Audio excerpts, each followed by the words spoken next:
Curious ka ba sa paracetamol and coke? Effective nga ba ito or haka-haka lang? So if you do like my vlog content, mga madam and sir, just don't forget to please click like, share, and subscribe sa aking YouTube channel po, Facebook page, and TikTok. So maraming salamat po. God bless! Sa usapang paracetamol and coke, ano nga po ba ang idea nyo? Nakaka-prevent nga ba ito ng pregnancy? Nakaka-abort nga ba ito ng pregnancy? Or wala lang? Wala naman ang effect nito sa pregnancy.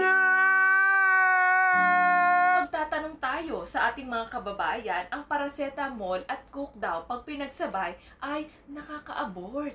Totoo nga ba? So bago na tayo mapunta sa mga haka-hakang yan, unahin na muna po natin na ang paracetamol is very safe sa isang pregnant woman. Pero syempre, kailangan under provision ng inyong OBGYN para hindi po kayo ma-overdose sa pag-inom ng paracetamol. Bakit? Pwede po kasing maapektuhan nito ang inyong atay.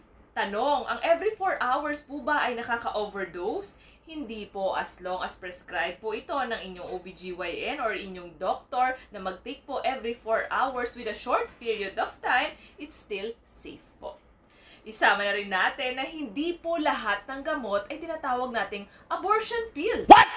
Ano po ito? Ito po yung mga gamot na hindi naman nakakapalaglag ng isang baby. Follow-up question, kapag po ba na-overdose ng paracetamol, nagkukos po ba ito ng miscarriage? Hindi po. Hindi po yan nakakalaglag ng baby, pero life-threatening siya sa buhay ng pregnant mother. So, balik tayo. Kung kanina, hindi po lahat ng gamot ay pwedeng mag-cause ng tinatawag na miscarriage, may mga ilan po na painkillers na pwede pong mag-due to miscarriage o pwede pong makalaglag ng baby. Like, for example, yung mga tinatawag nating non-steroidal anti-inflammatory drugs. Painkillers din po sila. Like, for example,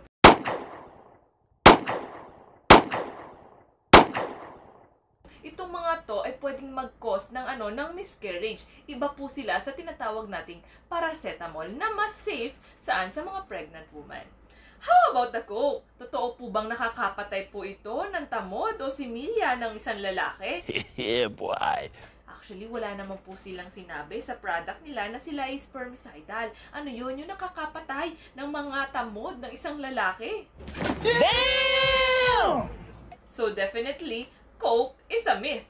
Pero may malaking epekto rin din po kapag ikaw ay palagi ang umiinom ng coke kapag ikaw ay buntis. Ano nga ba to? Gestational diabetes. So ano to? Ikaw yung babaeng bigla na lang nagkaroon ng diabetes habang ikaw ay nagbubuntis dahil sa palagian mong pag-inom ng coke or kahit anong soda, kaya nakapataas ito ng inyong sugar level. So, masama na po ba ang pag-inom ng coke habang nagbubuntis? Hindi po, as long as meron po kayong limit sa inyong pag-inom. Ngayon, madam, kung hindi pa po kayo handang magbuntis, napakarami po nating contraceptive methods na pwede nyong gamitin. Isa na po dito yung free of charge na tinatawag na calendar method. Dapat lamang po alam ninyo kung kayo ay nasa regular or irregular. Meron din po tayong tinatawag na contraceptive pills na tinatake, 21 days packet and 28 days packet. Meron din po tayong mga depo and yung mga IUD, mga madam and sir, magpunta lamang po sa inyong OBGYN or even po sa mga barangay health centers